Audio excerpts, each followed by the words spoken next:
It's a pleasure to be here because 10 years ago, in the year 2000, January 2000, one of your colleagues, Josep Rialba and I, landed in Champaign, Urbana, minus 25 centigrade, and spent a semester there together, and then he was smart enough to, as an American would say, get the hell out of there and come to Barcelona.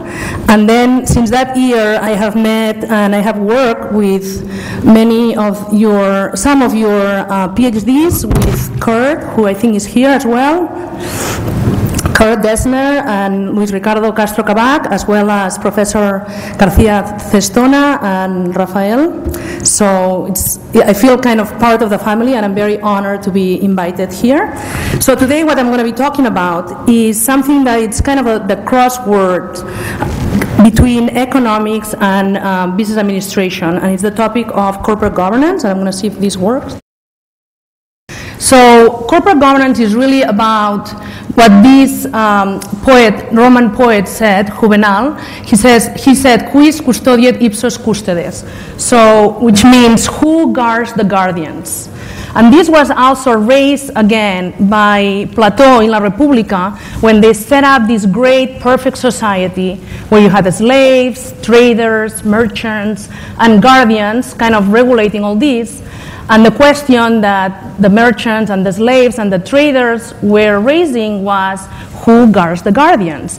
And I think this is very pertinent today as we talk about corporate governance, as we talk about the financial crisis that started in 2000. And this is a cover from The Economist, that many of us and many scholars who have studied or who are trying to follow and understand the financial crisis are trying to understand where were the guardians, whether the guardians are more at this very macro level, at the level of the World Bank, at the level of the European Community, at the level of the IMF, or if we're moving more at the level of the firm, at the level of the board of directors, the top management teams, the shareholders, where were they? Where were the guardians kind of managing these relationships that somehow got messed up?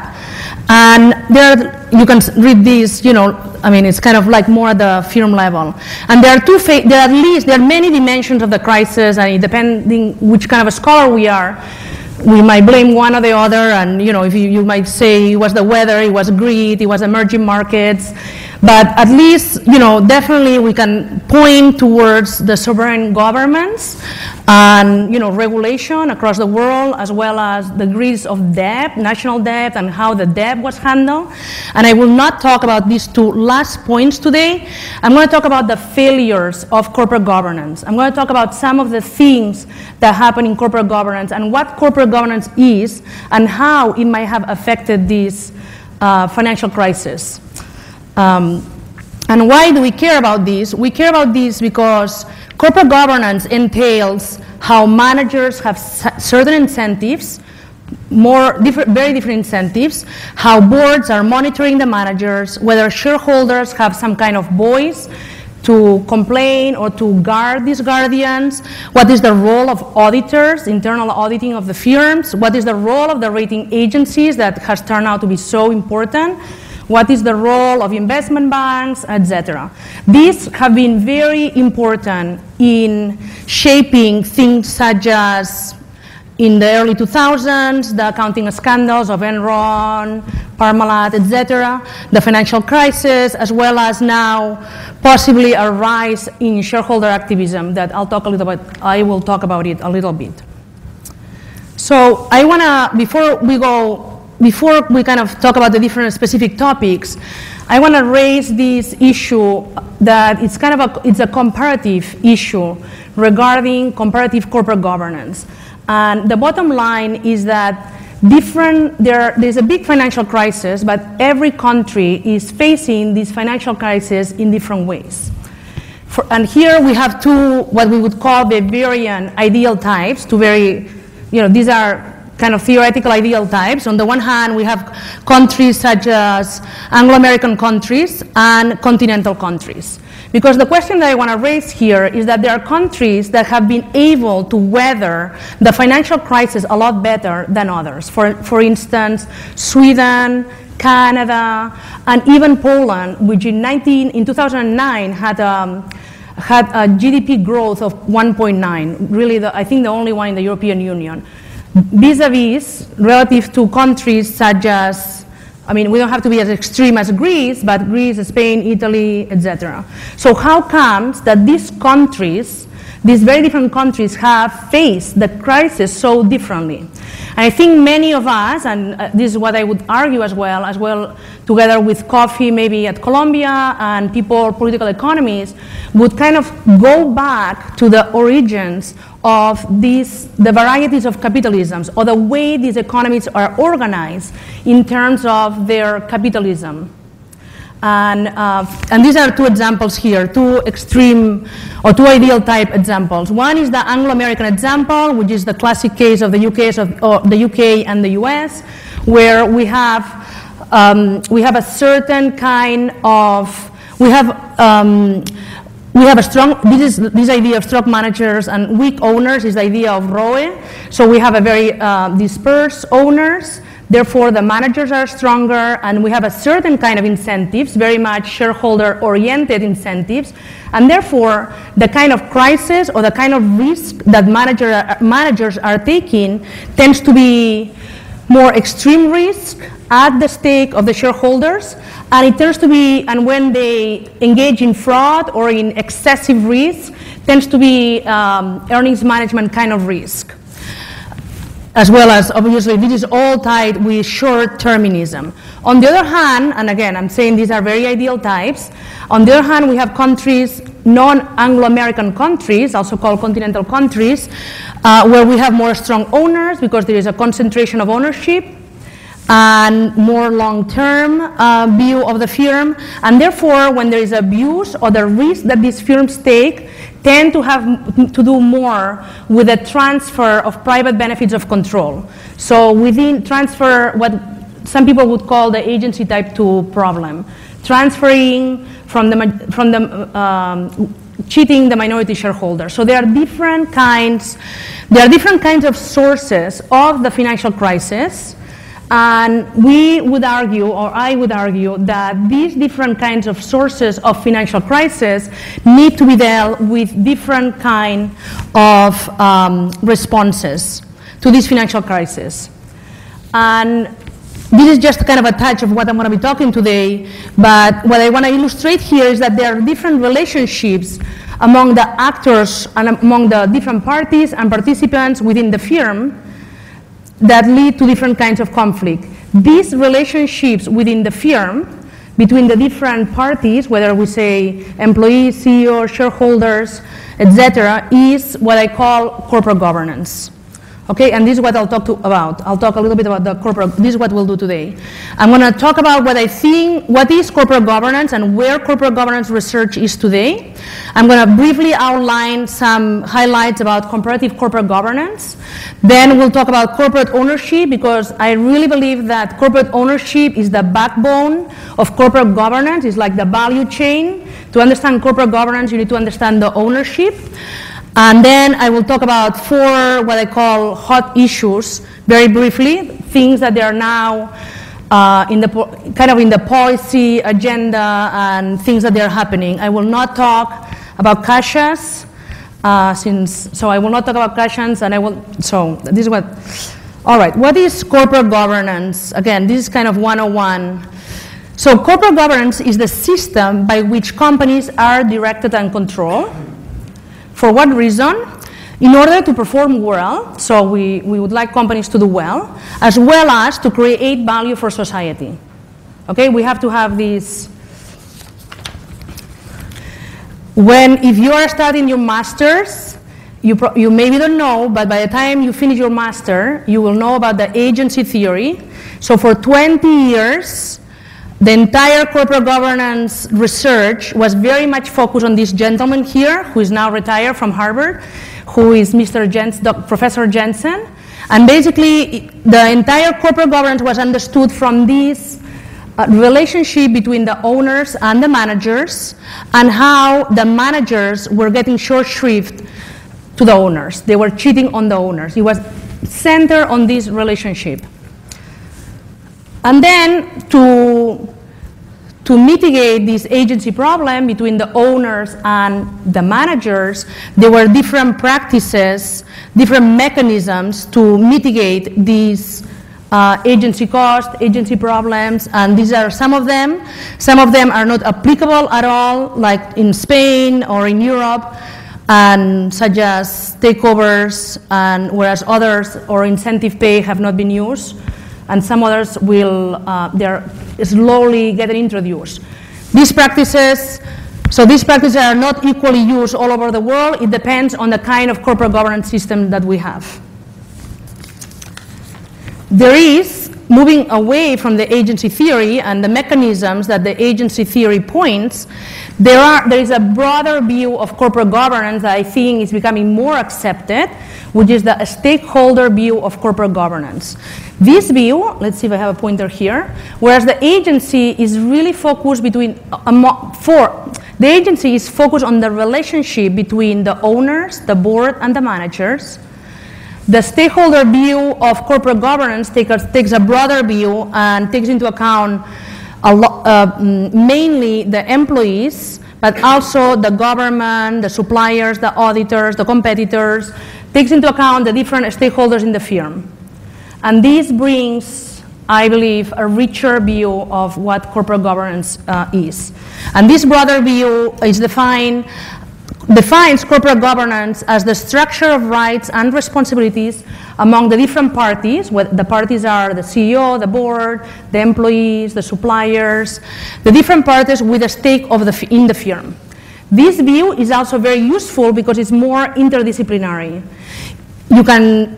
You can borrow from management, finance, economics, sociology, accounting, political science, law research. It allows you to bring different views and therefore enrich what the company is about. It also allows us to be more comparative and more international, which is what most firms are today. Let me tell you a little bit about corporate governance research. So this corporate governance research is becoming really prominent. These are the two main journals, and as Professor Griffith said, I am the associate editor of this journal, one of the 5 associate editors of this journal, and I'll just do a plug here, which means propaganda or publicity. This journal receives almost, in the last year, received 400 submissions. The acceptance rate is 8%. It's if you have a paper that you want a quick turnaround, it has a very fast turnaround, and the impact factor is fairly high. And there are many Spanish scholars actually publishing in this journal, and so we welcome more. If we do a Google search, we have a million citations in Google search, so the field is absolutely rising. And this is also interesting. If you look at I think you call it JCR, but if you look at the Social Science Citation Index, in the Social Science Citation Index, there are 509 journals. If you do a search by these words, the keywords, there will be keywords in corporate governance, we would find over 6,000 articles in these peer-reviewed journals. This is probably interesting to the professors. So corporate governance research is published in 421 journals by over 7,000 scholars all over the world. And the kind of depressing part here is that of these over 7,500, of these over 6,000 articles, 28% never got cited again, maybe never get read again. And then there are few scholars that absolutely dominate the field. There are 4.4 articles or scholars who get 50% of the citations. So we definitely have a crowd that is very prominent in this field. And this crowd are these gentlemen, happens to be no woman. And as you can see, they're all US scholars, and they're from the law and economics tradition. So we are still carrying the agency theory tradition of the research, and hopefully things will change a little bit and we'll have new faces. So let me move now into the second section that I was going to talk about, comparative corporate governance. when I talk about comparative corporate governance, I really like this graph, even though it's outdated, because this graph, what it shows us is the inequality in pay between the chief executive officer, so the person who is at the very top of a company, and what it says here, a manufacturing employee. So in a way, it measures inequality across different countries. And we see, for instance, that in countries here, these are typically Scandinavian countries where there is lower inequality. So the difference between the CEO and a manufacturing employee is not as accentuated. Whereas if we look at this is the United States, we will probably have to go here, 475. Okay, so there's a huge inequality. This is only in the CEO pay, but it's also, if you go down to the specific practices on how you pay, how you fire people, there are very different practices, and these I attribute to the combination of corporate governance practices and how they each complement or reinforce each other. If you have the executive is paid very high, then you have to pay the managers very high. It's kind of everything complements each other and everything is tied up. Okay, let me talk, this is a very basic, again, 101 table, but it really exemplifies these complementarities that might help us explain why the 475 right here, why there is this huge CEO inequality in pay.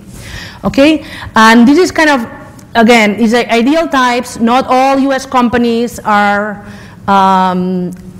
equal, not all Spanish firms are the same, but here we have the ideal type countries, the US, the UK, Germany and Japan, Italy and Spain. And then we have kind of key corporate governance variables. So I'm going to go through these and just briefly talk about these variables and how they would compare. The comparisons of these would help us probably explain some of the variation in this CEO pay inequality. Okay, so this is what I'm trying to do here. So let's start. The first one is regarding how much does the top owner of a company owns? Do we have like Inditex, where La Señora Rosalía Mera and her ex-husband Amancio Ortega own 60% of the company? Or do we have a Gap, which is the main competitor of Inditex in the US, where there are about 1 million shareholders? So here, we see here the dispersion in the US, the ownership dispersion is very high. In the UK is high. In Germany, in these two countries is low and very low. Okay, so this is the contrast between Inditex, let's say, and Gap. Again, two exemplary companies. So this is one. The next one that is also very important is who is the owner. Is the owner your grandmother and her friends and maybe a big bank? Is the owner sovereign wealth fund from Kuwait? Is the owner, who are these owners? Because these, depending who the owner is also going to affect how much we want to pay our CEO. It's going to affect the different corporate governance practices in the firm.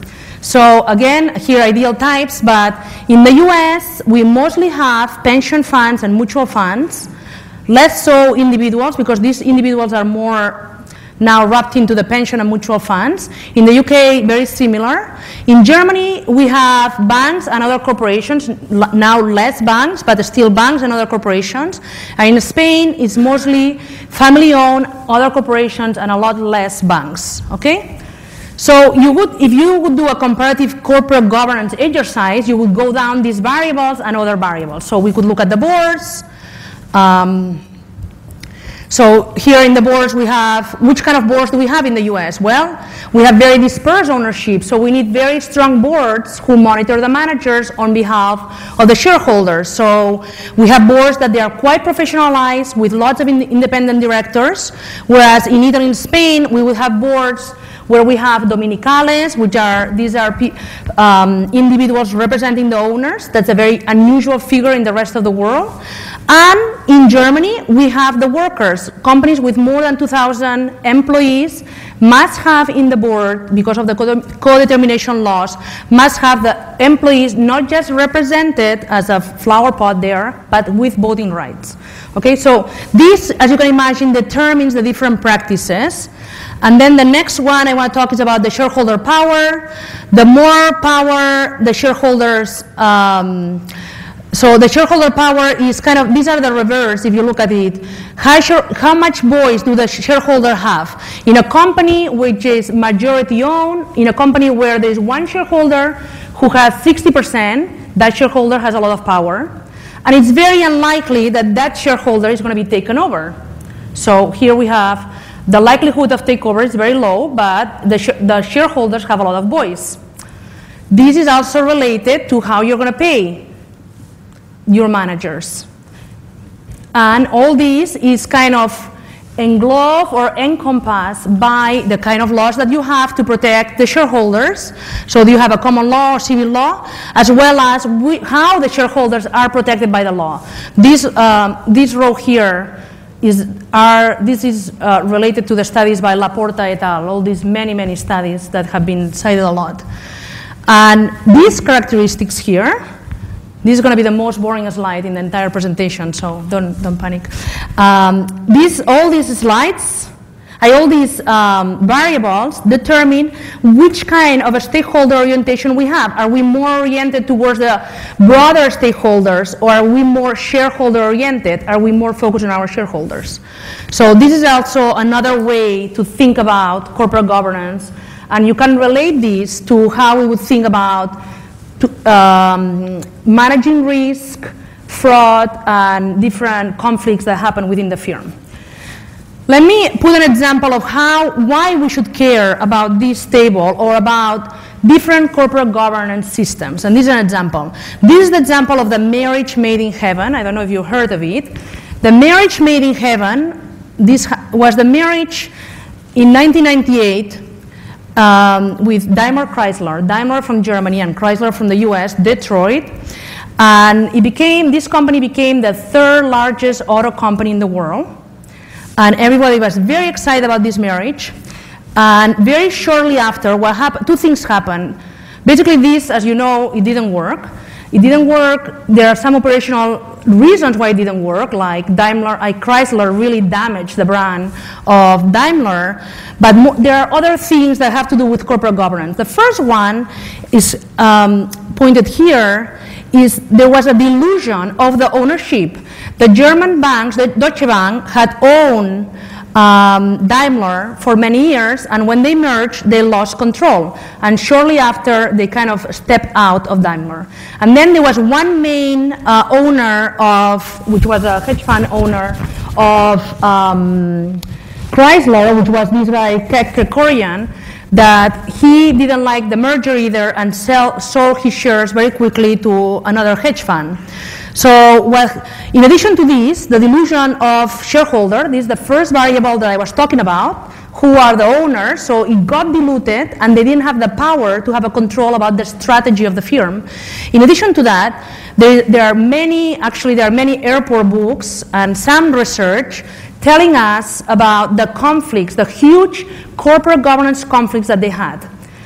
The guys in Germany did not like that their Detroit colleagues were making 475 times more in pay than they were making in Germany. They wanted their salaries raised.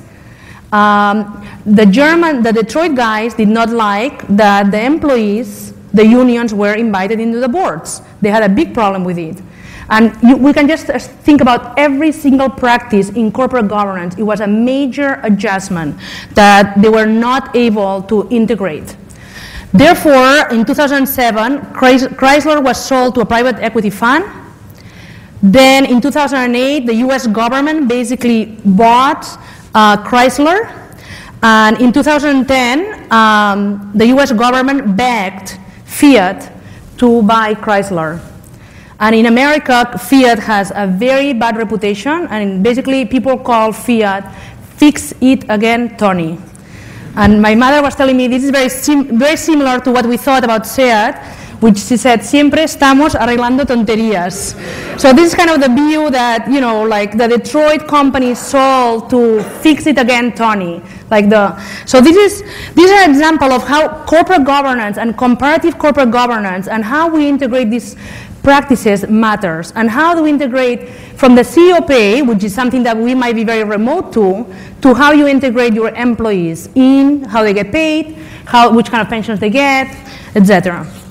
Okay, so now let's move to the third block, which is going to be about the ownership. I want to talk very briefly about the ownership, because this is something that I'm very passionate about, and I think it's very important now that we have much better data that we go back and always look who are the owners and how much control, how much power do these owners have. So let's look a little bit about the owners. These are, I like these OECD comparative tables. These are the top 3 owners in the publicly listed firms of these OECD countries. And what's to highlight here is that we can compare 1995, the gray, with 2008, the blue. And what we see, basically, what we see is that there has been a dispersion of ownership. So the top 3 owners own less in 2008 relative to 2005. But Spain, and I think those of you who know Spain will agree with me, Spain has remained very constant. And here, please note, we are comparing 1995, which is a long time ago, and many things have happened since 1995, privatizations, liberalizations, and yet the ownership is very similar. So now I'm going to show some graphs here from Rafael's Observatorio. Basically, let's go compare exactly what these owners do. For instance, here, this is the first owner, not the top 3. We're moving to the first owner, just to be a little bit more dramatic. And we see, for instance, that 75% of the companies own, you know, close to 50% of the firm, have a majority ownership. This is the picture of Spain publicly traded firms in 2009. The picture is fairly similar in Germany, but it's very different in the UK. Okay, there are differences across the world when we go and look at the specific companies. These are publicly traded companies. So let's go back to the kind of the corporate governance democracy of the world, which is the United States, or they think. And here, let's go back all the way to World War II. And look at who the owners were in the United States. So here we have a list of the possible owners, the types of owners, who the owners are. So, you know, again, your grandmother and the teacher, the individuals, the government, foreign owners, banks, insurance, pension funds, mutual funds. These are all institutional investors. And we can see, for instance, this is the US. It's very hard to get data in the US, which is the shareholder democracy of the world. It's hard, so I had to stop here.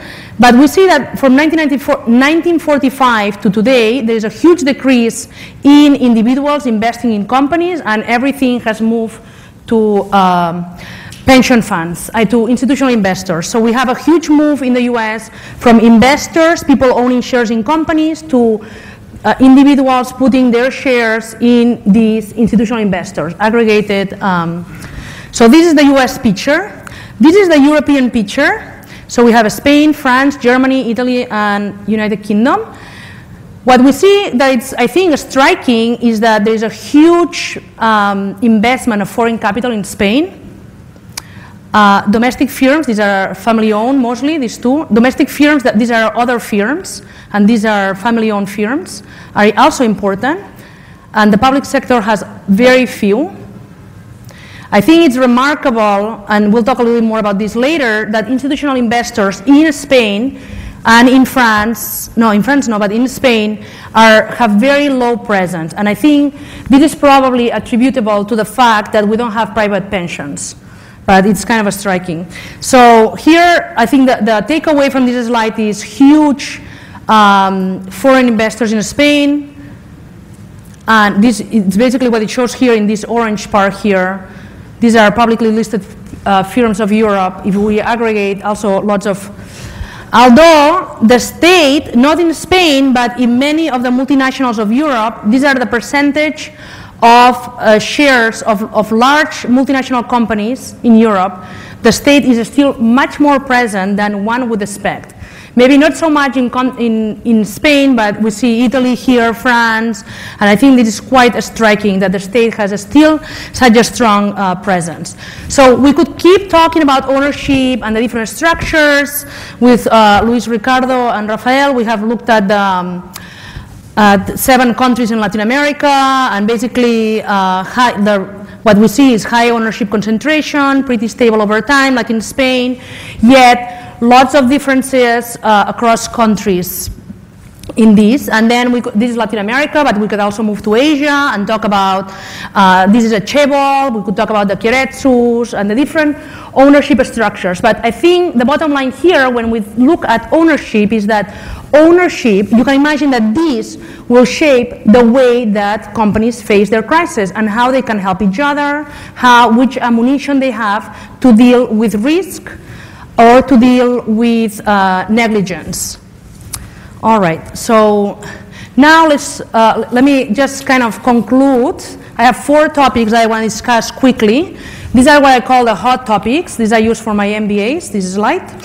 And I'm going to talk about 4 things. The first 4 things that I think are kind of in el tintero.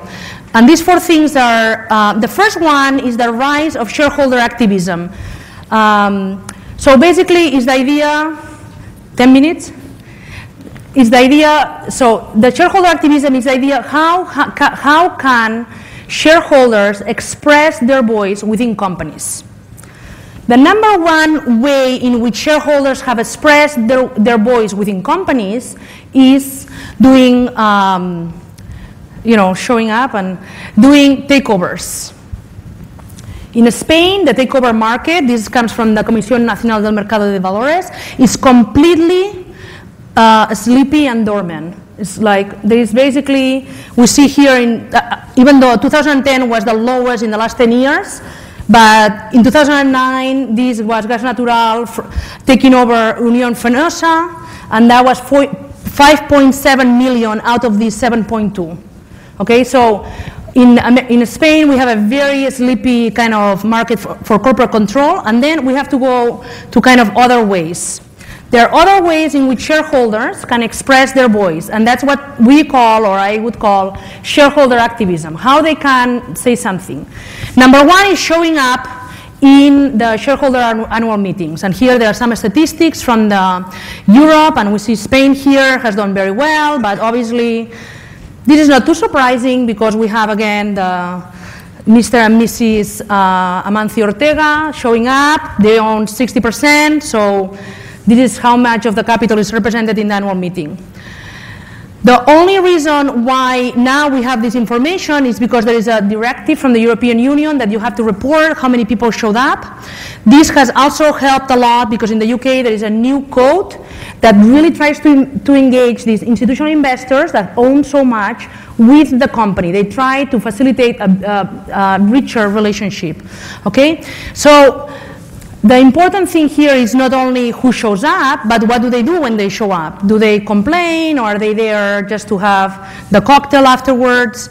So basically, this graph, which I'll summarize in a minute, tells us how many times they turn down proposals from the company. Okay, and this is this.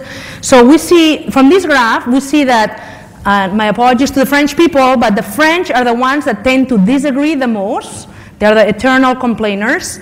So the French are, when a proposal from the company is proposed to the shareholders, they tend to turn it down, turn it down, turn it down.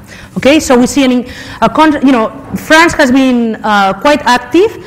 And then we see, as the second bullet point here, that there is an increase in turning down proposals from Greece, Ireland, and Portugal. And this might be attributed not only to the recent economic problems, but also to the fact that they are catching up with corporate governance issues and they are stopping certain initiatives. All right, so this is when they do not agree. And then the next thing that we probably should ask is what they don't agree about. What are they disagreeing about? So this is what they disagree about. So you probably cannot read it, but the 2 things that they disagree about, that they turn down, is number one, remuneration of the top management team. And number two, when they try to do expansion of capital, they try to raise more capital because it will dilute their own shares. These are the two things that shareholders disagree about, or disagree with the proposal from the company, okay? Then, just in this line of shareholder activism, there are companies that they have become very active in being watchdogs, in putting companies in red lists, such as CalPERS or ISS, and they are organizing shareholders as a group, as almost a social movement, to go to the meetings and vote, and usually vote against. And I think the kind of the big example is what happened with Disney or even with HP, etc. So these are very active groups that they do rankings, and they run companies, and if you are in the watch list, your shareholders might be unhappy, therefore you might separate your chairman from your CEO, you might change the way you do corporate governance. Okay, next topic that I want to talk about is, which is also very important, especially in Spain, is the idea of board diversity. Boards of directors in the US, it runs very well, are male, pale, and stale. And this is a picture of a very prominent board in the US, of a very successful company. And I don't know any of them, so I can put the next thing. They are pretty much asked to be quiet and try to go along with things. This has some people, and there's not enough research yet to show that diversity increases performance, that it will make things go better, but this definitely bothers many of the shareholder activism, the lack of diversity to represent their constituents, especially CalPERS, where most of the shareholders of CalPERS, which is the pension fund from California teachers, are women. So they would like to have a teacher here to represent their pensions. So this is how we have, again, we saw in the CEO pay that we look here, we saw in Scandinavian countries, they're doing much better at diversity. Spain, right now it's 11%. But the important thing is not so much this, because this is just picking up some people and inviting them to the board twice a year. I think this is not so important. I think what is really important is this thing that the economist calls girl power. And it's really comparing the board, comparing this light blue with the navy blue. The light blue is the outside director, so Maria and Juana, that go to the board twice a year, they get their money, they make some nice comments, and they go back home. This is the light blue. The dark blue are those board members that they're also insider members of the company. So they are executive board members, non-independent board members, because those people are the ones making the decisions. So the European Commission, and they're really worried about what is the balance. And we see here, again, in the Nordic countries, we have Norway that has the law now that they have to have 40% of women. They have done pretty well at, getting women almost, if you talk to a Norwegian from under the stones, trying under the rocks, looking for a woman to qualify with the law, and yet they have not done it so well at putting women who actually can make decisions. In Spain, we have two women that they're navy blue, okay? These are the only two women in the entire Spain, they're navy blue. These are Ana Patricia Botín from Santander and María Dolores Dancausa from Bank Inter. And we have a huge challenge because there is this Ley de Igualdad, which by 2015, they expect, they recommend that you should have 40% of women in the boards. I think since in the last semester, they have added 2 more women. That means that at this kind of rate, by 2058, we will reach 40%. So it's kind of a challenge, I think. The overall board diversity is 11% in the IBEX boards, and lower when you look at the entire commission, at the entire publicly traded firms. Okay. The next questions for those of you who are thinking about the dissertation topic is why, and it's really, we don't know why this is the case, we don't know whether this is going to help, we don't know, there's a lot of research to be done in this area, so this is probably a good area of research. Okay, I'll skip these two. Two more things I want to talk very briefly, that they're very hot topics, especially after the Dodd-Frank. The Dodd-Frank is the legislation that was passed in the US after the financial crisis. And one of the things that this legislation regulated was that in the proxy season of 2011, shareholders had to vote on the compensation pay of the top management team. They had to vote whether they agree, whether they had no opinion, or whether they disagreed. And this had been happening in the US, in the United Kingdom since 2002, and it had never been a problem because many of these discussions were handled in the back room, and then they were presented to the shareholders. It was a done deal. What in the US it has done, it has increased a lot the communication. Now they are very worried about what they present to the shareholders, which is in the websites. And still, 2% of the largest companies in the US have not approved these recommendations in pay, and that is the case of Howard Packer, as you might remember, and other very well-known companies. And other companies had to go back and change the way they were organizing their pay. This puts pay in the map, and this is also, I think I read from the study. This is also one of the, if you look at the compliance with the Código de Buen Gobierno, this is also one of the lines that most companies are very reticent to disclose the pay. So I expect that this is going to be in the agenda of the European Union very soon. Like basically that shareholders can vote on the compensation pay of their managers and their board. And this is it is a very conflictual topic, because, should we let the farmer from Igualada decide how much the manager of ESO is going to make? Does he know enough to make that decision? So this is kind of the other side of the flip coin. How much power are we giving to the shareholders? Because there is also this recommendation, access to ballot, where they're trying to let shareholders recommend to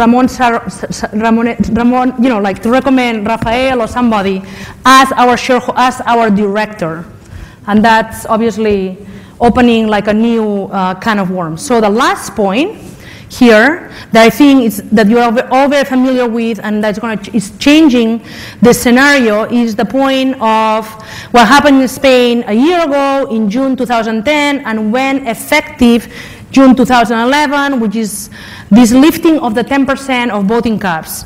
This has changed the scenario of the ownership is moving and the boards. So the case that it's a lot in the news is the case of Repsol with Sacyr, or the case of Iberdrola with Mr.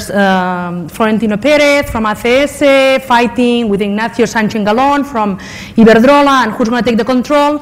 And very similar, as you have heard in the news, how the entire ownership dynamics of Repsol change with Cemex, Sacyr, now Sacyr CEO being kicked out, is changing the ownership dynamics as well as the board dynamics. Because until now, some companies, no matter regardless of how much ownership you had, you could only execute a vote of 10%. So we did not have a one vote equal one share.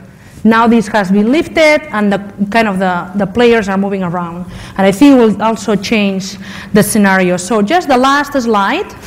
The last slide is going back to this Juvenal, who guards the guardians, who guards, where's the control here? I think, when we look at corporate governance, we need to understand who the different players are. Do we have Pemex, which is a state-owned company? Do we have this Sacyr individual who desperately needs cash? How much power? Does he have the support of the board? Well, at the end, it turned out that he didn't, even though he started the company with somebody else.